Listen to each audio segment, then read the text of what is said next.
ರಾಜ್ಯದಲ್ಲಿ ಆಲಿಕಲ್ಲು ಸಹಿತ ಪೂರ್ವ ಮುಂಗಾರು ಅಬ್ಬರ ಜೋರಾಗಿದೆ. ಅಕಾಲಿಕವಾಗಿ ಆಲಿಕಲ್ಲು ಮಳೆ ಸುರಿದಿರೋದ್ರಿಂದಾಗಿ ವಿಜಯಪುರದ ರೈತರು ಕಂಗಾಲಾಗಿದ್ದಾರೆ. ಮಳೆಯ ಅಬ್ಬರಕ್ಕೆ 3 ಕೋಟಿ ರೂಪಾಯಿ ಮೌಲ್ಯದ ಒಣದ್ರಾಕ್ಷಿ ನಷ್ಟ ಆಗಿದೆ. ಶೆಡ್ಗಳಲ್ಲಿ ಒಣಗೋದಿಕ್ಕೆ ಹಾಕಿದ್ದಂತಹ ಒಣದ್ರಾಕ್ಷಿ ಮಣ್ಣು ಪಾಲಾಗಿದೆ. ಮುದ್ದೆಬಿಹಾಳ, ತಿಕೋಟ, ನಿಡಗುಂದಿ ಭಾಗದಲ್ಲಿ ಒಣದ್ರಾಕ್ಷಿಗಳಿಗೆ ಹಾನಿಯಾಗಿದೆ.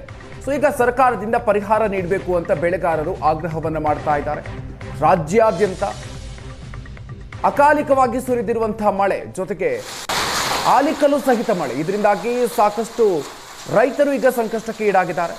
ದೃಶ್ಯಗಳಲ್ಲಿ ನೋಡ್ತಾ ಇದ್ದೀರಿ, ಒಣ ದ್ರಾಕ್ಷಿಗಳ ಬೆಳೆಯನ್ನು ಬೆಳೀತಾ ಇರುವಂತಹ ರೈತರು ಈಗ ನಷ್ಟವನ್ನು ಅನುಭವಿಸ್ತಾ ಇದ್ದಾರೆ.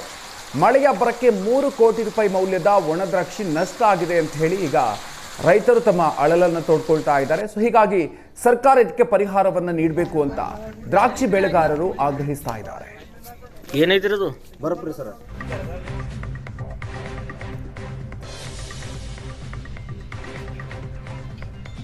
ನಮ್ಮ ಇದ್ರಾಗ 120 ಫುಟಿಂದು ರ್ಯಾಕ್ ಅದಾವ. ಒಂದ್ ರ್ಯಾಕ್ನಾಗ 3 ಟನ್ ಮಾಲ್ ಹಿಡಿತೈತಿ. 3 ಟನ್ ಮಾಲಿಗೆ ಅದ್ರಾಗ ಕರೆಕ್ಟ್ ಆಗಿ 2 ಟನ್ 500 ಕ್ವಿಂಟಲ್ 500 ಕೆಜಿ ಮಾಲ್ ಅಂದ್ರೆ ಈಗ ಸದ್ಯಕ್ಕ 350 ರೂಪಾಯಿ ಮಾರ್ಲತೈತೆ. 300 ಅಂದ್ರೆ ಕನಿಷ್ಠ ಒಂದ್ ರ್ಯಾಕ್ ಏನು ಇರ್ಲಿಕ್ಕಂದ್ರ 10 ರಿಂದ 12 ಲಕ್ಷ ರೂಪಾಯಿ ಮಾಲ್ ಇದೆ. ಇಂತ ನಮ್ಮಲ್ಲಿ ಈಗ ನಂದು 12 ರ್ಯಾಕ್ ಅದಾವ. ನನ್ ಮಗ್ಗಲ್ಕೆ 4 ರ್ಯಾಕ್ ಇವ್ರದ್ದು ಜ್ಯೋತಿಬಾ ಮತ್ತು ನಿಂಗಪ್ಪ ಜಮ್ಗಿ ಅಂತ ಅದಾರ, ಅವ್ರದ್ದು 4 ರ್ಯಾಕ್ ಅದಾವ. ಆ 4 ರ್ಯಾಕ್ನಾಗು ಎಲ್ಲಾ ಡ್ಯಾಮೇಜ್ ಆಗಿದೆ. ಎಲ್ಲಾ 5:20 ಮಳಿ ಸ್ಟಾರ್ಟ್ ಆಯ್ತ್ರಿ.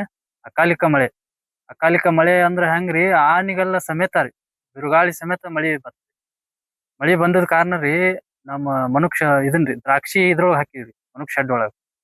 ಆ ಶೆಡ್ಡಿನ ಮ್ಯಾಗಿನ ತಾಡ್ಪತಿನ ನಿಲ್ಲಿಲ್ರಿ, ಎಲ್ಲಾ ಹರಿದು ಹೋಗ್ಬಿಟ್ಟವ್ರಿ. ಗಾಳಿಗೆ ಹರಿದು ಹೋದಿಂದ ಆನಿಕಲ್ ಮಳಿ ಏನ್ ಬಿತ್ತಲ್ರಿ, ಪೂರಾ ಒಳಗಿದ್ದ ನಮ್ಮ ಹಸಿ ದ್ರಾಕ್ಷಿ ರೀ, ಇನ್ನ ಹಾಕಿ 2 ದಿವ್ಸ ಆಗಿತ್ರಿ. ಆ ದ್ರಾಕ್ಷಿ ಪೂರಾ ಆನಿಕಲ್ ಮಳಿ ಬಡದ ಕಿಶಿಂದ್ರಿ ಏನೂ ಉಳಿಲಿಲ್ರಿ, ಪೂರಾ ಡ್ಯಾಮೇಜ್ ಆಗಿತ್ತು.